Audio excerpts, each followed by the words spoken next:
Marcos 10:17, o título da minha Bíblia é o jovem rico. Quando Jesus ia saindo, um homem rico correu em sua direção e se pôs de joelhos diante dele e lhe perguntou: bom mestre, que farei para herdar a vida eterna? Respondeu-lhe Jesus: por que você me chama bom? Ninguém é bom a não ser um, que é Deus. Você conhece os mandamentos? Não matarás, não adulterarás, não furtarás, não darás falso testemunho, não enganarás ninguém, honra teu pai e tua mãe. Ele declarou: mestre, a tudo isso tenho obedecido desde a minha adolescência. Jesus olhou para ele e o amou. Falta-te uma coisa, disse ele: vá, venda tudo o que você possui, dê o dinheiro aos pobres, e você terá um tesouro no céu. Depois venha e siga-me. Diante disso, ele ficou abatido e afastou-se triste, porque tinha muitas riquezas. Jesus olhou ao redor e disse aos seus discípulos: como é difícil aos ricos entrar no reino de Deus. Os discípulos ficaram admirados com essas palavras. Mas Jesus repetiu: filhos, como é difícil entrar no reino de Deus. É mais fácil passar um camelo pelo fundo de uma agulha do que um rico entrar no reino dos céus.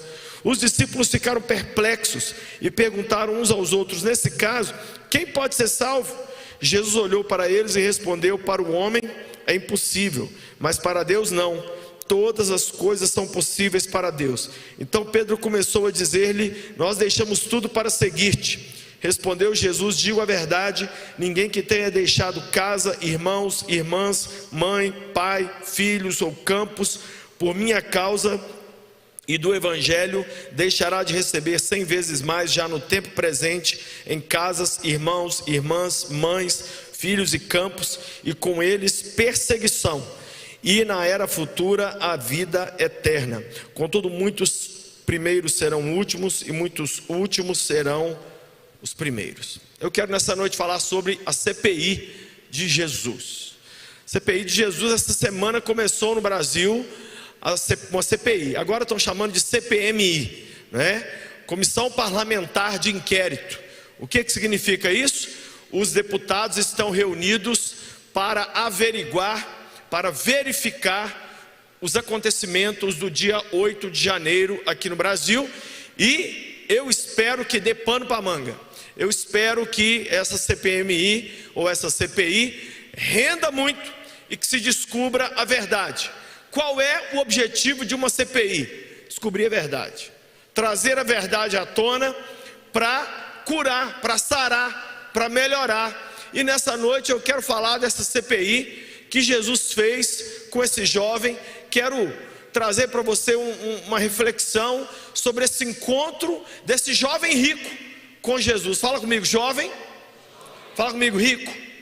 Acabou, as duas coisas mais deliciosas que você precisa ter na vida: ser jovem e ser rico. Tem muita gente que é rica, mas é o velho da lancha. A pessoa é velha já, né? É rica, mas trabalhou a vida inteira, tá só a mochiba. É rico? É, mas ele tem que pagar para as pessoas ficarem com ele. E tem gente que é jovem, mas tem que latir no quintal para economizar cachorro. É pobre. O que adianta também? Ah não, eu sou jovem. Você é jovem, mas está ferrado, não tem dinheiro.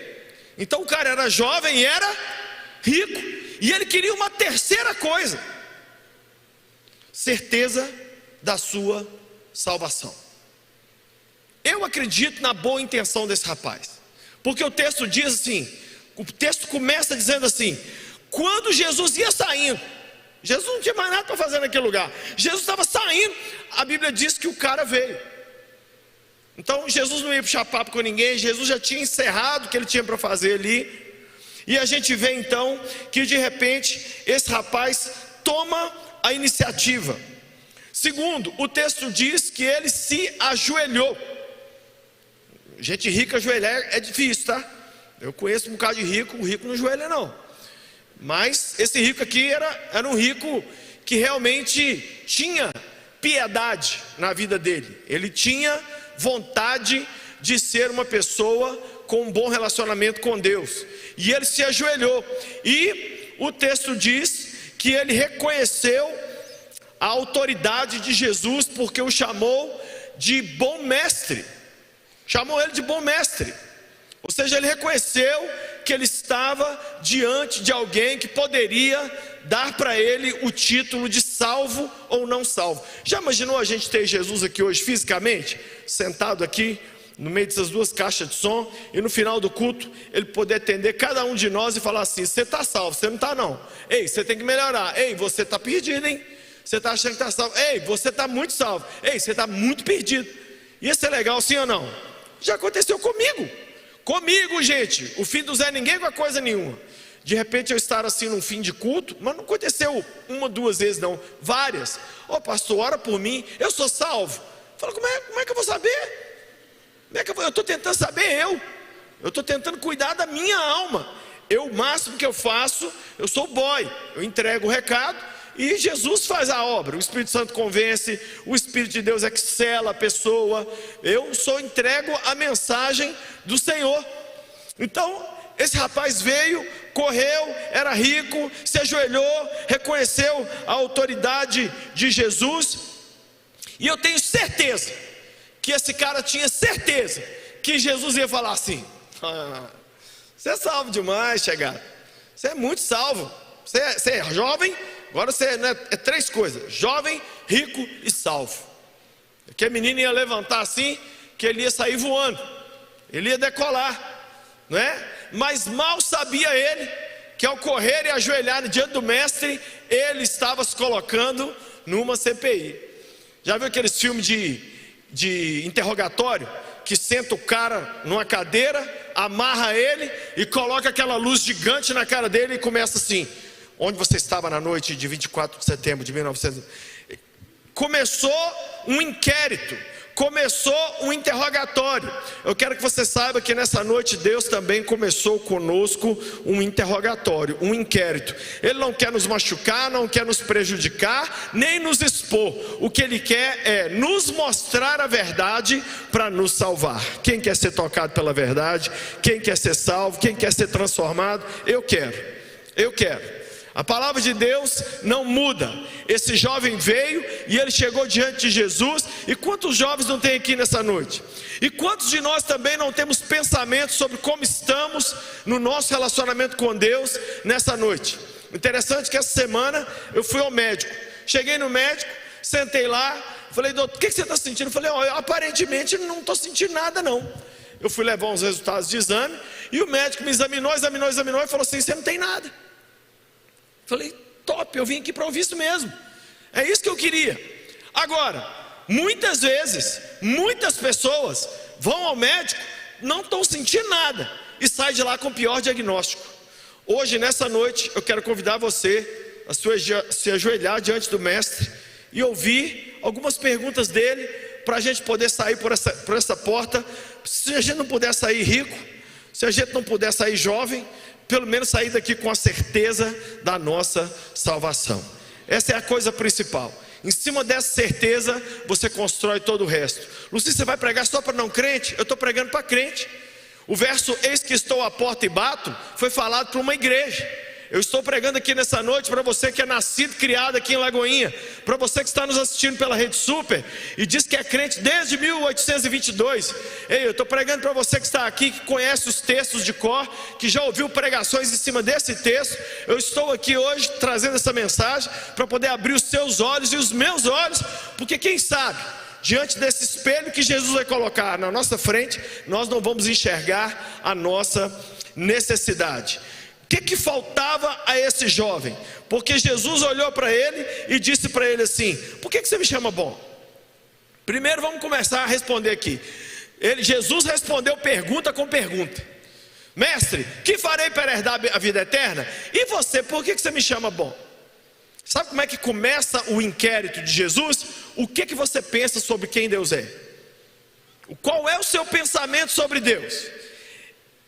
O entendimento que a gente tem desse texto é que o jovem rico quis dar uma passada de pano em Jesus e, ao chamá-lo de bom, preparar o caminho para ouvir a resposta que ele queria. Ei, precisamos nessa noite entender quem Deus é. Deus é bom, Deus é justo, Deus é amor. Fala comigo: Deus é bom, Deus é justo, Deus é amor. A justiça e o amor de Deus coexistem sem choque.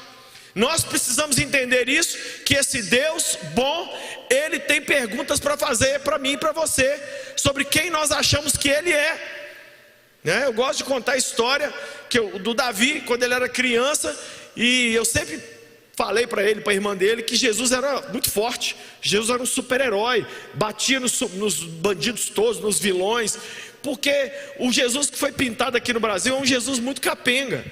Então, esses Jesus de vitrô de igreja, parece que apanhou de todo mundo, né? Um Jesus que parece que nós é que temos que carregar ele, ao invés dele carregar a gente. Então um dia eu pedi para o Davi, com 4 aninhos: Davi, vai lá no meu quarto buscar meu chinelo. E o Davi, quando ele foi, ele parou no meio do corredor, porque a luz do quarto estava apagada. Aí eu vi, que eu estava no sofá, falei: não, filho, pode ir, Jesus já matou os monstros que estavam lá. Aí Davi foi, pegou o chinelo, trouxe, jogou para o meu pé e falou assim: ô pai, eu vi os monstros tudo morto lá. Aí quando a pessoa está nesse nível de delírio, você entra junto. Eu falei: eu te falei, Jesus dormindo, ele mata os outros sem querer, você só de virar o braço. Jesus é bravo, meu filho, Jesus é desse jeito mesmo. Eu quis de propósito pintar para o Davi e para a Emily uma imagem de um Cristo diferente. Quem sabe você está aqui e você está ouvindo nessa noite a pergunta: por que você me chama bom? Será que você tem presenciado que Deus é bom? Ou será que você está aqui nessa noite dizendo assim: eu acho que Deus é meio bom para uns, mas para outros talvez não. Eu sei que Ele é bom, mas eu não estou experimentando a bondade dEle. Deixa eu te falar uma coisa: só de estarmos vivos depois de uma pandemia, só de estarmos num sábado à noite aqui vestido com uma blusa, só de estarmos aqui juntos dessas pessoas, isso tudo já mostra o quanto Ele tem sido bom para nós. Você pode aplaudir a bondade de Deus?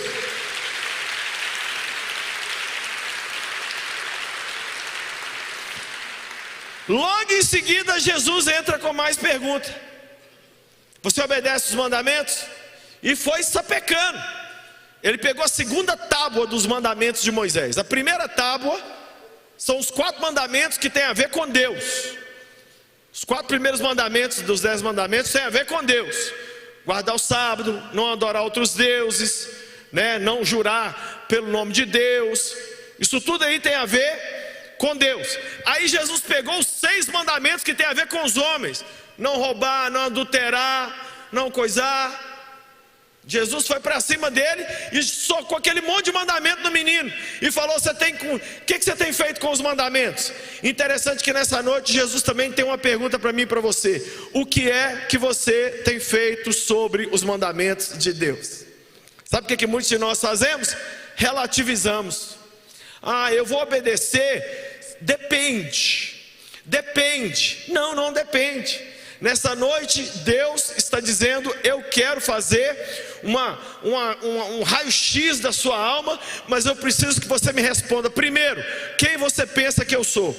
Segundo, o que você tem feito com relação aos mandamentos? Os mandamentos de Deus, gente, são para ser obedecidos, e os jovens passam muito aperto para obedecer, porque tudo nessa vida te chama para fazer o contrário. Por exemplo, obedecer seu pai e sua mãe. Tudo no mundo hoje diz assim para você: siga a sua cabeça, manda seu pai e sua mãe plantar batata. Tudo na vida. Por exemplo, não transar antes do casamento. É um negócio que tudo na vida coopera para você ir lá pecar. Tudo. Eu, por exemplo, eu casei virgem. Por quê? Porque eu não achei com quem transar. Não tinha uma pessoa. Eu queria, mas a feiura era de um nível bíblico. Não conseguia, de verdade, não estou brincando. Vocês acham que não, gente? Minha mãe morreu, meu pai mudou para o exterior, eu não tinha quem me vigiasse. Eu morava com a minha avó, com o meu avô. Se eu levasse a menina para dentro da casa dos meus avós e transasse com ela, eles não iam ver. Mas eu não tive como, casei virgem, porque Jesus falou: não, eu vou fazer ele feio.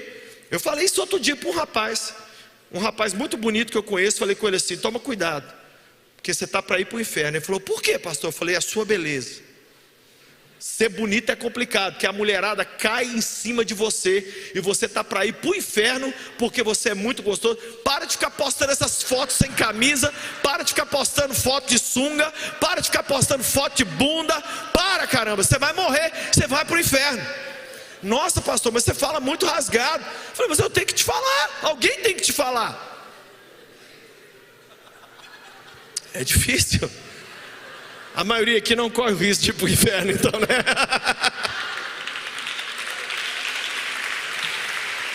Viu? Você que é feio, achou uma vantagem agora. É uma vantagem. Não estou brincando, não. Ser feio também tem outra vantagem, sabe qual é? Se você casar, é por amor mesmo. Não tem dinheiro, não tem beleza. A pessoa falou, não, eu te amo muito. Jesus perguntou para ele, você tem obedecido os mandamentos? Rapaz, olha o que o cara falou. Primeiro ele chamou Jesus de mestre de novo. Mestre, eu imagino a voz dele em ré menor. As pessoas encontram com a gente, eles mudam. Eu chego nos lugares, gente, olha minha roupa, eu tenho cara de pastor. Eu chego nos lugares onde eu vou, aí as pessoas, quantas vezes aconteceu isso comigo? Quantas vezes aconteceu comigo de eu ir pregar no Brasil ou fora do Brasil? Quando eu descia no aeroporto, não tinha ninguém para me pegar, mas a pessoa estava lá, mas ela me olhava, mas não achava que eu era o Lucinho. Aí, por fim eu falava assim, você que veio me buscar, você é o pastor? A pessoa me olhava, pra você ter ideia, a pessoa passava a me chamar de irmão. Ô irmão, eu mesmo que tinha que pôr minhas malas no carro, eu mesmo que tinha que me virar. Mas acontece que quando a gente fala quem a gente é, as pessoas transformam. Ai, você é pastor? Nossa, eu tenho que ter um diálogo. Te falar uma coisa, você está olhando aqui para um comedor de feijão e um fazedor de número 2 que você não faz noção. Você não faz noção. Se bobear, muitos que estão aqui são mais crentes e mais espirituais que a gente. Sabe o que Deus tem mania de fazer? Pegar as coisas fracas para confundir as fortes, pegar as coisas loucas para confundir as sábias, pegar as coisas que não são para abalar e mexer com as que são. Quando você vê alguém aqui na frente, muitas vezes não é porque a pessoa é muita coisa, mas é porque Deus conseguiu transformar ela em pouca coisa. Deus só usa gente quebrada, Deus só usa gente que Ele pôde moer, Deus só usa gente que passou na CPI dele e foi aprovado. Você quer ser aprovado dessa CPI? Aí o cara diz, tudo isso tenho obedecido desde a minha adolescência. Em outras palavras, vou traduzir para você, desde que eu virei gente, eu sou top. Eu posso não ser o mais espiritual da Galileia, mas eu estou entre os top 5. Eu sou o top 5 de espiritualidade dessa região aqui. Jesus, eu obedeço a todos esses mandamentos. E eu não acho que esse jovem estava mentindo. Eu acho que ele estava falando a verdade. Quem sabe você está aqui, você está falando a verdade. Lucinha, eu nunca prostituí. Lucinha, eu dou meu dízimo direitinho. Lucinha, eu leio minha Bíblia relativamente bem.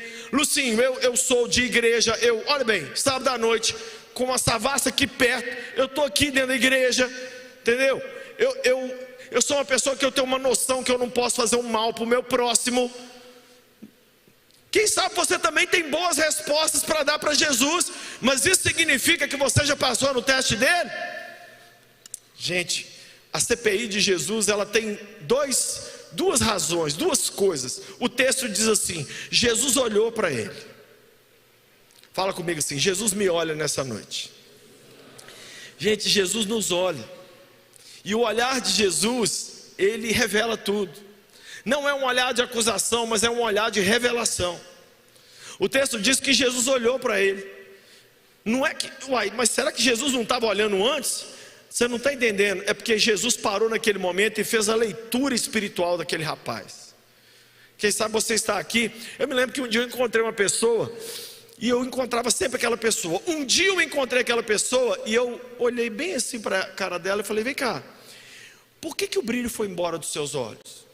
A pessoa, gente, foi a mesma coisa se eu tivesse arrancado a roupa da pessoa. A pessoa tomou um susto tão grande. Aí começou a chorar. Ele começou a contar: ó, eu não estou bem, eu voltei a pecados que eu antes tinha parado de cometer, mas agora eu estou cometendo de novo. E a pessoa começou a se abrir sobre por que o brilho dos olhos tinha ido embora. Quem sabe você está aqui nessa noite e apesar de, humanamente falando, você não rouba, você não mata, você não toma multa no trânsito, mas quem sabe o brilho foi embora.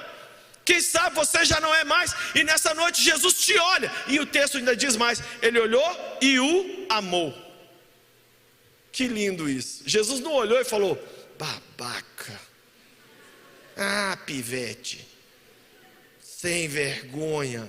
Não, Jesus não está aqui, gente, para outra coisa a não ser nos amar. Eu vou dizer de novo: ele é puro amor para mim e para você. Agora, o amor dele força a barra.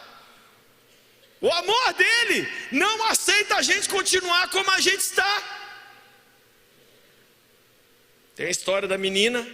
Todo dia o papai chegava do trabalho e brincava com a menininha no chão, rolava no chão e tal. Um dia a menininha foi andar de bicicleta, arranhou todinha, porque ela caiu da bicicleta, arranhou toda. Teve que colocar um monte de esparadrapo, um monte de faixa nela. Aí o pai chegou do trabalho e não brincou com ela. 1 dia, 2 dias, 5 dias. No 5º dia a menina foi lá na mamãe e falou: mamãe, eu acho que o papai não me ama mais. Mas por quê? Porque o papai não está brincando mais comigo. Aí, mãe, é a função de conversar é das mulheres. A mãe foi lá no pai e falou: ó, ela está achando que você está com raiva dela. O pai foi lá na filha e falou: olha, filha, deixa eu te falar, papai te ama. Mas o papai não está brincando com você, porque se a gente for brincar no chão, vai infeccionar seus machucados.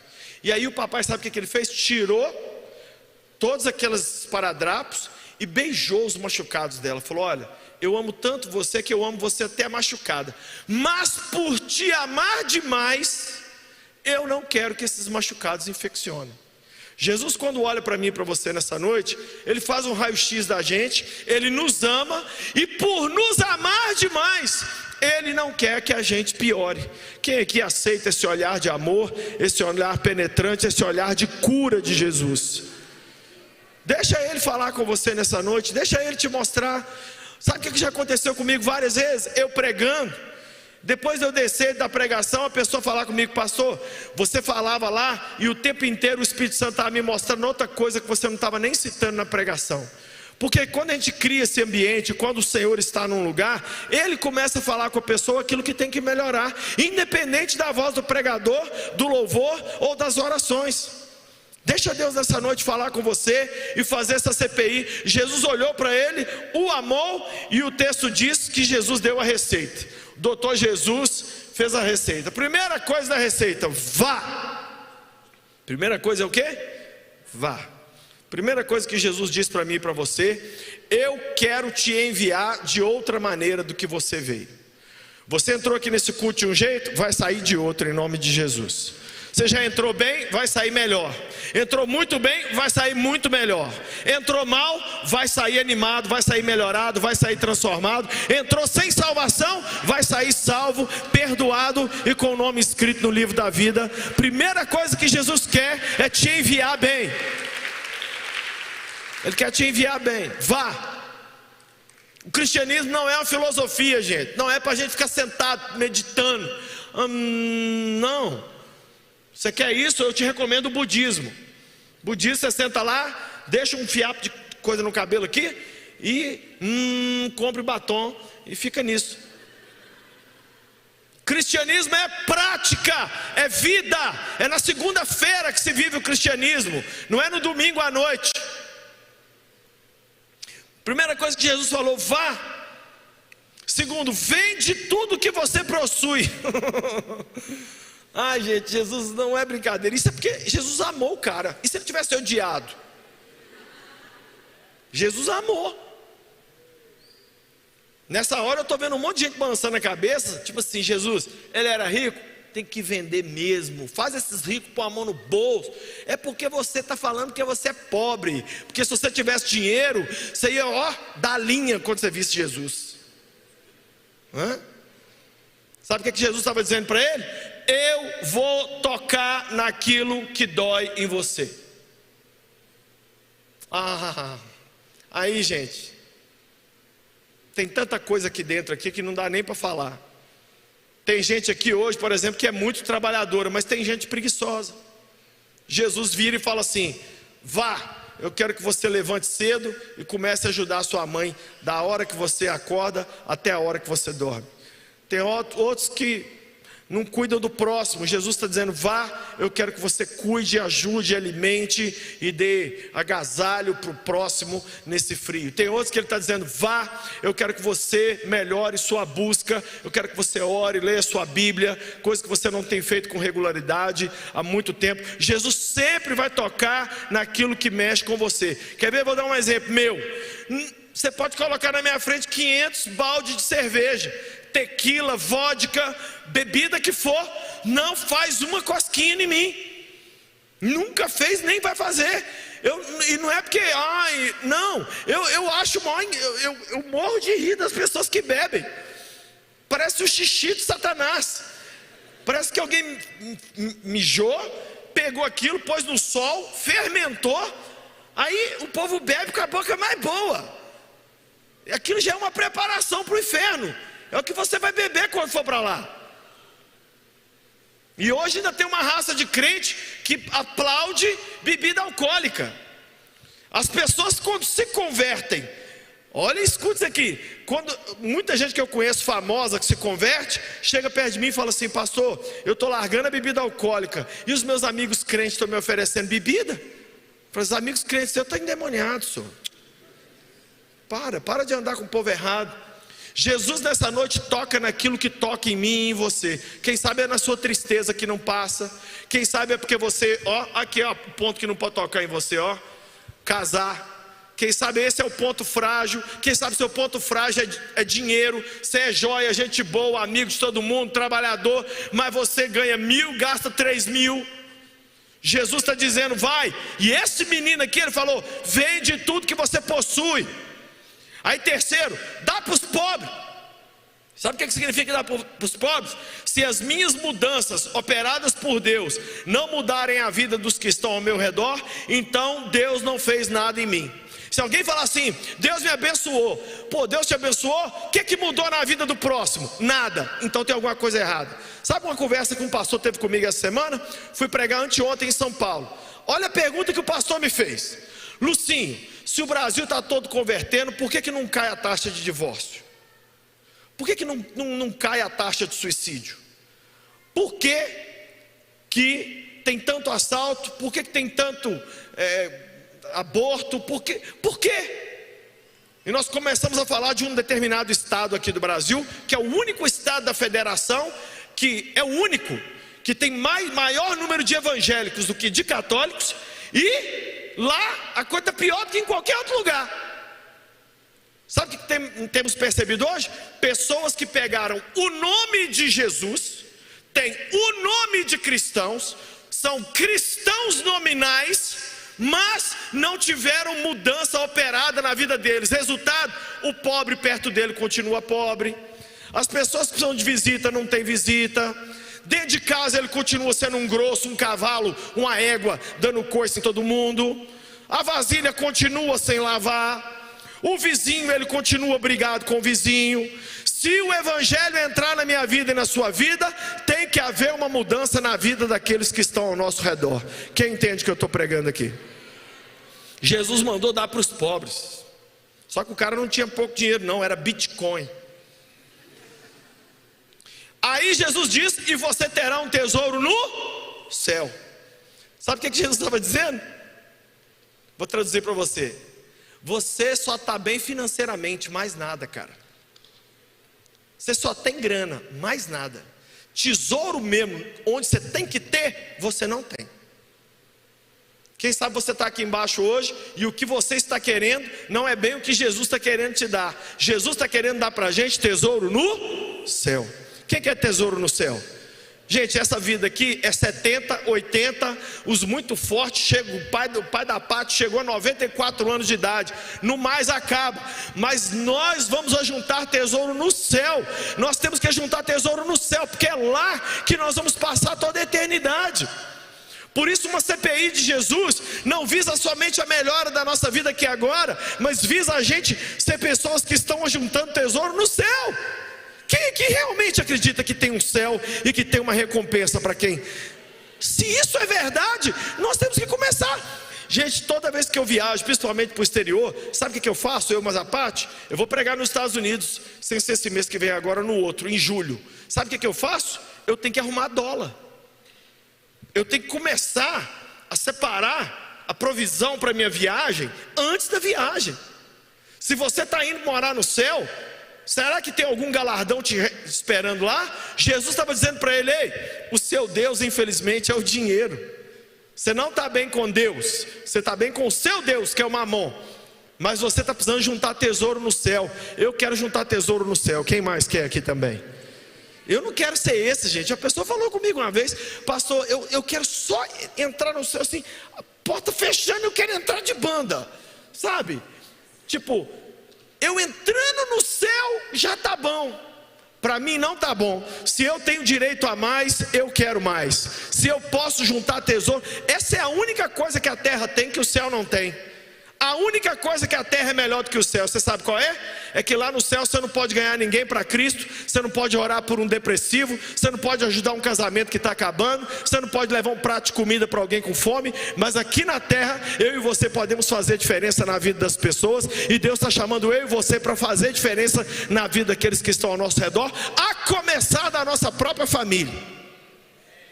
Amém? Mensagem de pouco amém, né, gente? Mas vamos pregando, vamos continuando. E aí depois, sabe o que Jesus encerra dizendo? Depois vem, siga-me. Por que depois? Porque se esse cara tivesse essa grana, sabe o que Jesus estava dizendo? Ou você me segue, ou você segue sua grana, irmão. Você não vai conseguir ter os dois. Você não vai conseguir me seguir tendo esse dinheiro. E se esse cara só desse o dinheiro para os pobres e não tivesse que seguir Jesus, sabe o que Cristo estaria pregando? Salvação pelas obras. Você deu o dinheiro para os pobres, agora você está salvo. Não, não é isso. Cristo está dizendo, não é só dar o dinheiro para o pobre, você tem que vir e me seguir. Me seguir sem o seu dinheiro. Sabe o que Cristo está dizendo? Você quer ser meu discípulo? Você quer ser meu seguidor? Eu quero tratar áreas da sua vida que ainda não foram tratadas. Será que Deus pode tratar o nosso orgulho? Será que Deus pode tratar o nosso egoísmo? Será que Deus pode tratar a nossa imoralidade? Será que Deus pode tratar a nossa ganância? A gente fica doido com o dinheiro e doido. Eu estava pensando na minha vida esses dias, gente. Eu vou fazer esse ano 52 anos. Eu nunca tive R$1 milhão. Eu não tenho orgulho disso, não. Se Deus quiser me dar 10 milhões, 5 milhões, 800 milhões, eu quero ter. Mas eu nunca tive R$1 milhão. Estou falando isso porque a gente às vezes tem um nome maior do que as pessoas. As pessoas olham para a gente e acham que a gente é rico, né? Eu nunca tive um carro zero. O carro que eu dirijo hoje tem 7 anos de uso. Eu fui pôr um ar-condicionado na minha casa há poucos anos atrás, que eu fui pôr e foi um arrependimento. Um pequenininho que eu pus no meu quarto. Aí resultado, como só esfriava o meu quarto, os meninos não saíam do quarto, não dava para fazer nada com a Patrícia. Vida de pobre.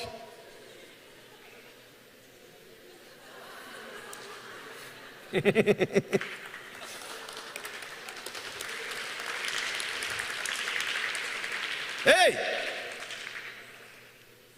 Jesus está dizendo para mim e para você: eu posso tocar em você e depois você tem como me seguir? Sabe o que aconteceu com Jacó? No dia que ele encontrou com o Senhor, Jesus tocou nele aqui. A Bíblia diz que ele mancou para o resto da vida. Jesus quer deixar uma marca dele em cada um de nós. Ele pode deixar uma cicatriz em mim e em você? Muita gente glamorizou isso, né? Chama de marca da promessa. É a pancadaria de Jeová que eu prefiro chamar. É a pancadaria do céu. Aí continua lendo aí comigo. Tão perto de alcançar a bênção, o que o jovem faz? Toma pau na CPI de Jesus, porque o texto diz que ele, diante disso, ficou abatido e afastou-se triste, porque tinha muitas riquezas. Levantou e foi embora triste. Quem sabe você está aqui hoje ouvindo essa palavra e falar: eu não queria ouvir isso, Lucinho, eu já te vi pregar mensagens mais engraçadas, eu queria ouvir outra coisa. Eu também queria, mas você sabia que Deus, muitas vezes Ele quer falar com o pregador antes de falar através do pregador? Essa mensagem também é para mim.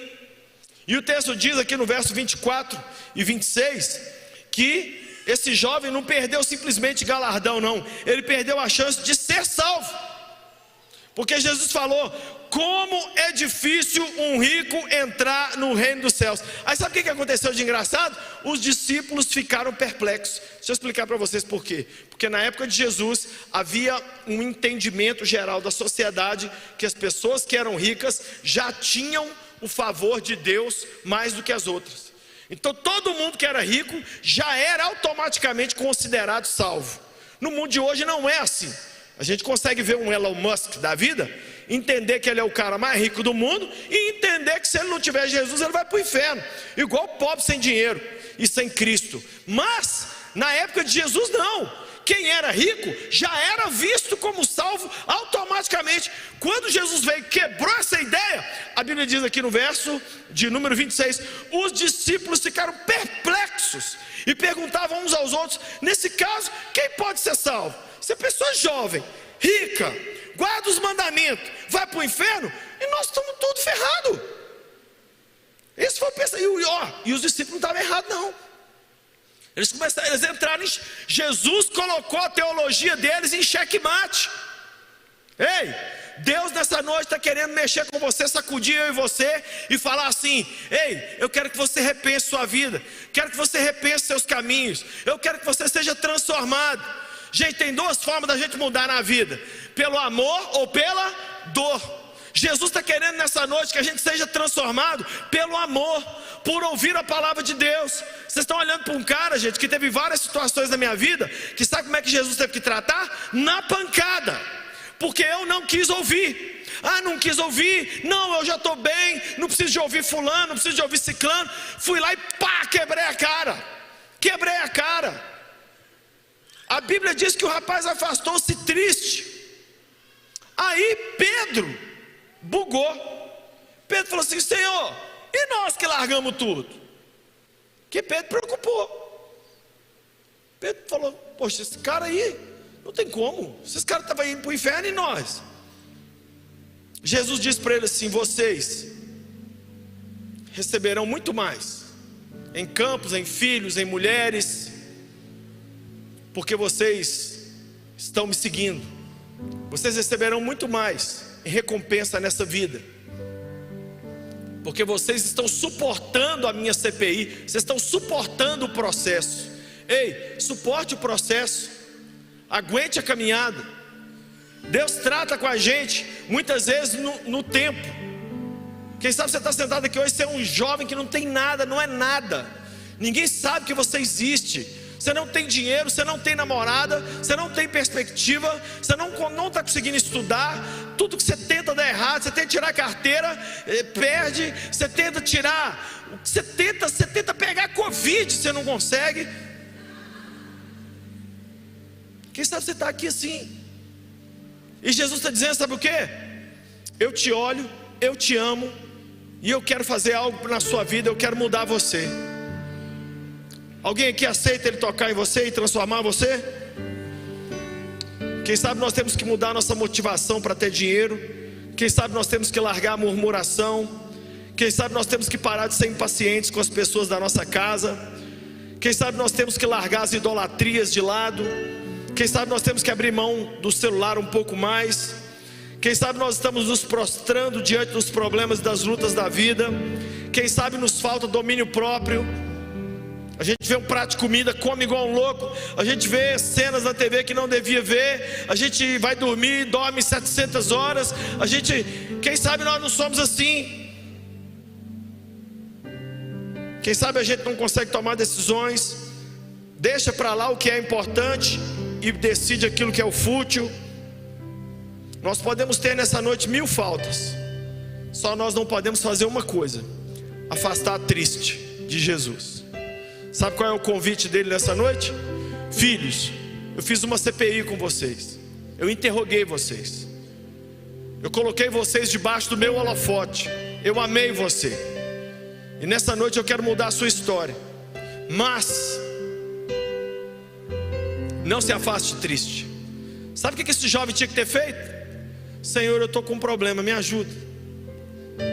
Eu não estou tendo coragem de dar meu dinheiro para os outros, mas eu não vou te largar. Quem sabe você está aqui hoje envolvido com pornografia. Foi isso que aconteceu comigo. Eu estava preso na pornografia. Sabe o que eu falei com Jesus? Jesus, eu não sei como é que o senhor vai arrumar não, mas eu estou preso nessa praga, mas eu não vou te largar. O que nós vamos arrumar? Porque não tem jeito de seguir os dois. Não tem jeito. Ou você fica com um ou você fica com o outro. Ou esse jovem ia embora pobre com Jesus, ou rico sem Jesus. Ele escolheu ir embora rico sem Jesus. Que você nessa noite escolha deixar Deus tocar naquilo que Ele quer tocar em você, mas não se afastar triste do Filho de Deus. Ele quer que você seja a melhor versão de você mesmo. Nessa noite, nessa CPI, não se afaste triste. Deixa Deus fazer uma obra muito grande em você. Deixa Deus tocar o seu coração. Deixa Deus transformar você.